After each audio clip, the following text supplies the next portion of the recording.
Hello, friends! Today's imaginative prayer from Jared Patrick Boyd's Imaginative Prayer Book directly ties into our theme that God is bringing all things under King Jesus. So, let's jump in. Let's close our eyes, take a few deep breaths together. God, I pray that you would help our hearts and our minds to see and to hear you clearly today. Lord, I pray that you would open our hands, open our hearts, open our ears, open our imaginations to you. Come, Lord Jesus.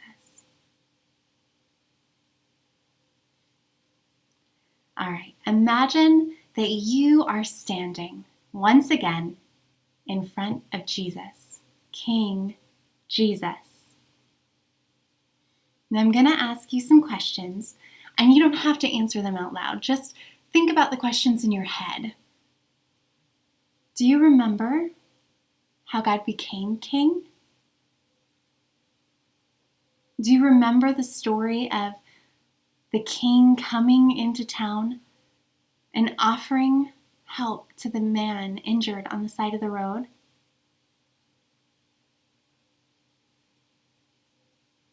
God became king through love and forgiveness. Do you remember the story of the faithful king who built you a treehouse in the forest even when no one obeyed the rules of the special club you were in?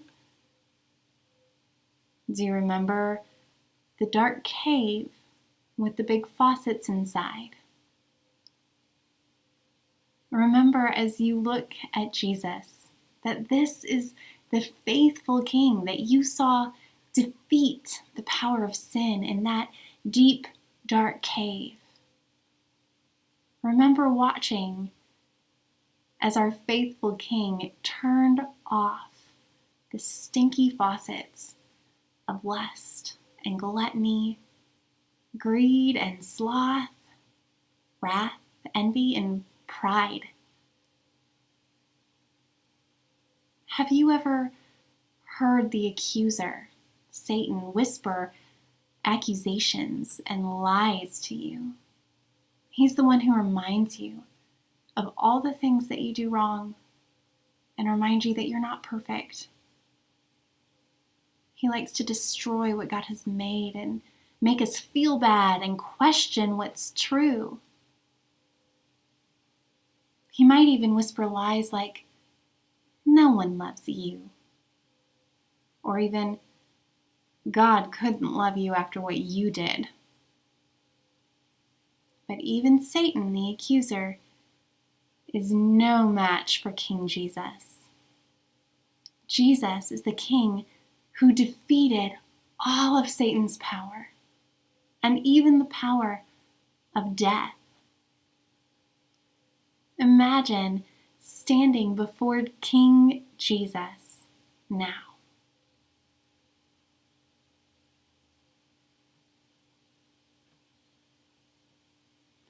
Imagine now that you aren't the only one standing in front of King Jesus. Your friends are there too. In fact, everyone is there. People from every village and every tribe and nation on earth are standing before King Jesus. Imagine you're in a wide open space, and Jesus is sitting in the middle of a beautiful place with mountains surrounding you and streams and hills behind you. Jesus is sitting on a throne, and every person is standing in front of Jesus, and he sees each person. He looks at each person and calls each one by their special name. Imagine that all the animals are there too. Every animal that you can imagine is right here. Everything is here. Everything on land and everything in the sea. The ocean is just right next to you. And there are fish and sea creatures that are jumping out of the water and into the air just to get a glimpse of Jesus. and the birds are flying back and forth overhead, and each bird is singing its song and calling its call.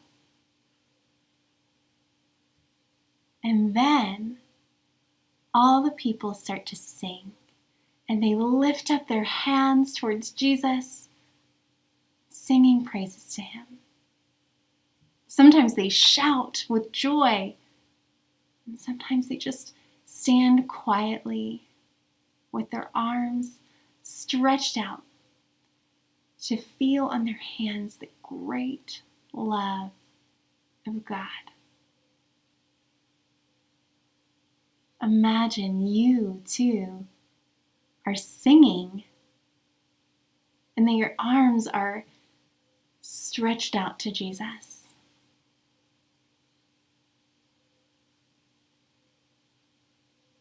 The whole earth is filled with a great party for King Jesus. And then everything is silent.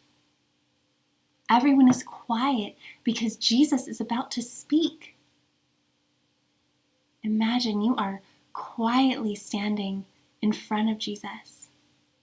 There's a quietness all around you. And you're with Jesus.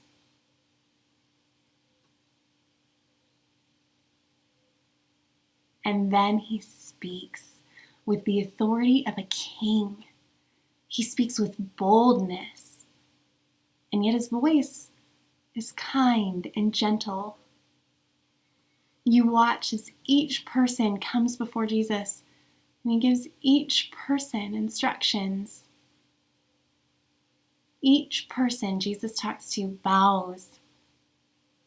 And when Jesus is finished speaking, then each person goes away to do the thing that King Jesus requested. Watch as Jesus speaks to the earth below your feet. He speaks to the mountains and to the trees and to all the plants that grow in the field. He speaks to the birds and to the animals. It's as though Jesus were conducting a symphony from his throne. He gives a command, and it's done with great joy. The birds go and do and be the birds that King Jesus created them to be. The plants grow perfectly in response to the voice of Jesus.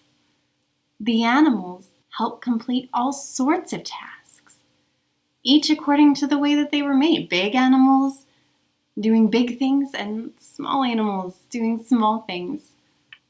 Everything on earth is following the way of Jesus, and everything under the reign of King Jesus, who is good and a kind king. When we follow Jesus, we join in the mission of God to bring his love into the world, the mission of God to make everything in the world new again and good again, the mission of God to bring all things under the reign of King Jesus.